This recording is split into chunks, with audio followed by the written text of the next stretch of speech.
So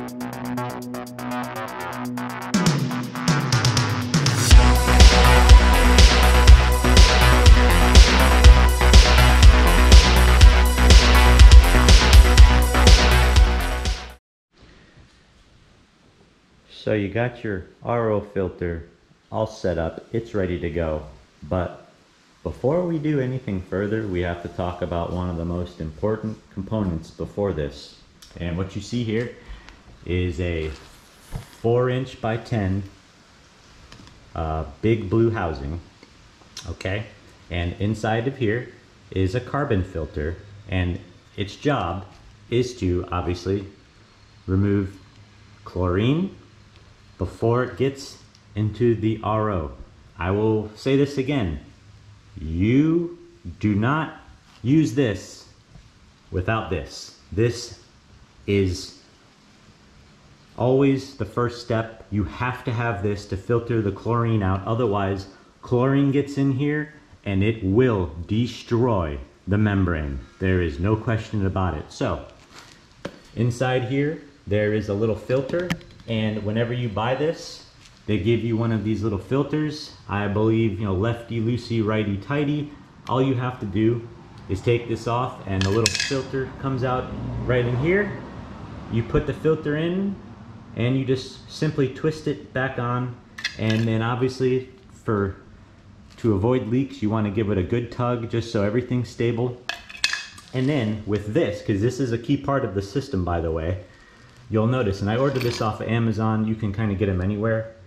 These outlets are 1" in diameter. Now, that's not a common size unless you go to a plumbing store. So both ends are 1" here, okay? So, what I did, I ordered them on Amazon. They go from 1" pipe threading to 3/4" garden hose thread, and you need 2 of these. And then obviously, just like on my RO system here, you have a female to female connector, and this is where you're going to get your feed water and plug into there, and then it's all connected. So that is so important. Remember guys, do not use an RO if you do not have a carbon filter. You're gonna mess up everything that you paid for. Average changing with these, I would say I change mine every 4 to 5 months. I think they run about $30, so I usually buy 2 of them, always have a backup, and always have another one of these. And the reason why I say that is if you can find one without this safety valve, try to buy it, because if this ever pops off and you don't have a spare, this thing is useless. So just like on anything with window cleaning or business, you always want to have a backup of something.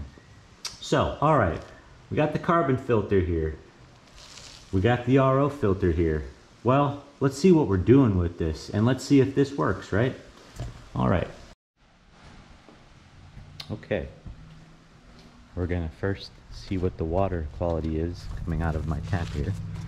And this is usually a decider. Let me fill this up.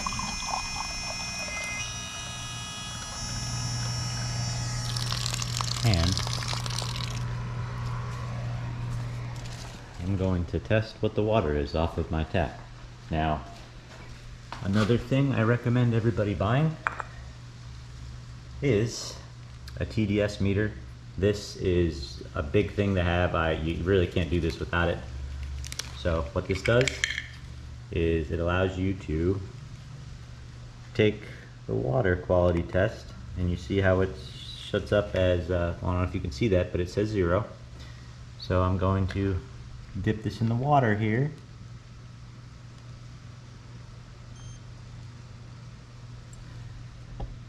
And I'm not sure if you can see that. No, hold on a second.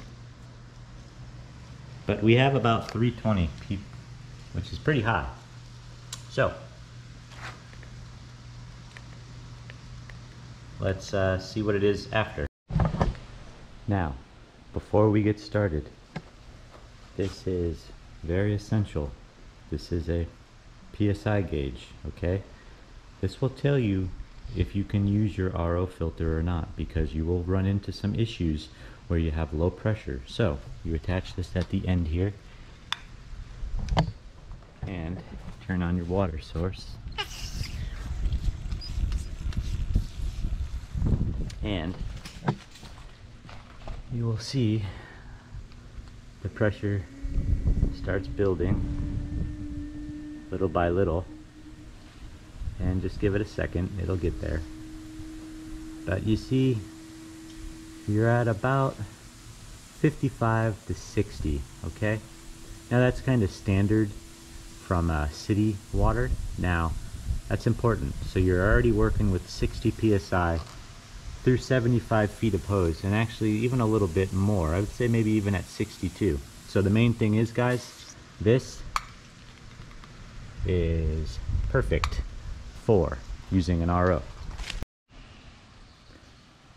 Okay guys, now that we checked our pressure, we see that we can use this.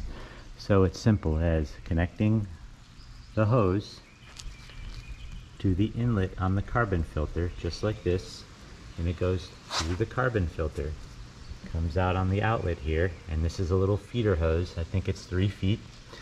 This feeds into this, make sure everything's tight, and then your connection for your water fed pole hose, or I also have a Tucker 150 feet of a 3/8 inch hose that I would put at the end of this, but just for this video I'm just going to use the actual pole's hose.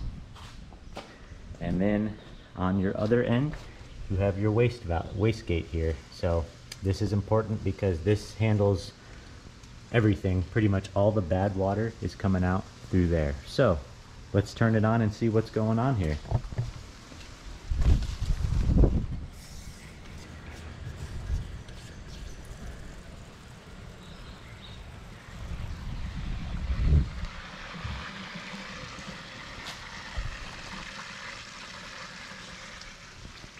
And you see wastewater is coming out.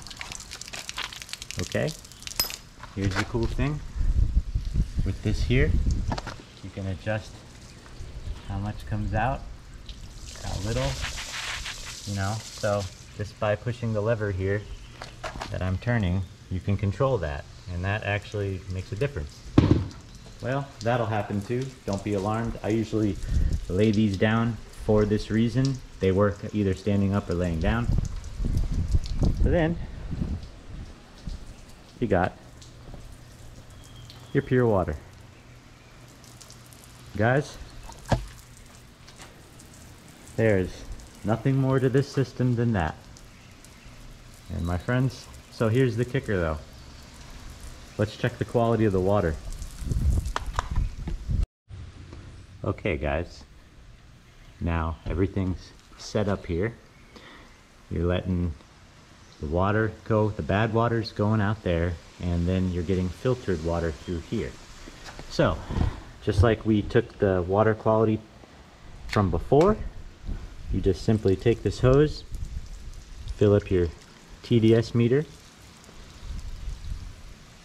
turn it on, and looking at about 32. I don't know if you can see that. Let me try to spin around here. So 32, from about 316 to 320 to 32. Now, I am going to say right off the bat, when you see those numbers, you're thinking, oh, well, 32, it's going to spot. Guys, this is from bad quality water. Anything over 300 to me is really terrible. A lot of the jobs I do, usually they're in between 100 and 175. And the crazy part is, when it's that low of a TDS, the numbers that come out of this machine are below 10. So it all depends. Now keep in mind, it's still doing its job, but if you're hell-bent on having 0 TDS and you want to really have pure water, which I understand, all you'd have to do is your final stage could just be one of these blue filters, or if you wanted to do something like this, or honestly guys, find yourself another one of these and get a DI filter that you can put resin in. That way, when you do that, and this will be the kicker, is when you take care of that, it will always come out 0 TDS. And the crazy thing is, when all you have to filter is 25 to 30 TDS out of a little DI tank, the thing that's going to happen, you're going to get a lot of life out of your DI. Now, do I use that? No, I don't. What comes out of here is perfect enough for me. I've never had any issues with spotting. However, if you wanted to be safe, and you can always say my number's 0, you know, go ahead and get an extra little polished DI tank. You're not going to run into any issues at all. So guys, I hope I helped out a little bit here. As you can see, this isn't very detailed. Unfortunately, when I'm typing something or if I'm trying to describe things, I'm being as descriptive as possible. But the thing is, you know, everyone sees everything that's involved, and that's it. You have a couple components, guys, and it will change how you clean windows.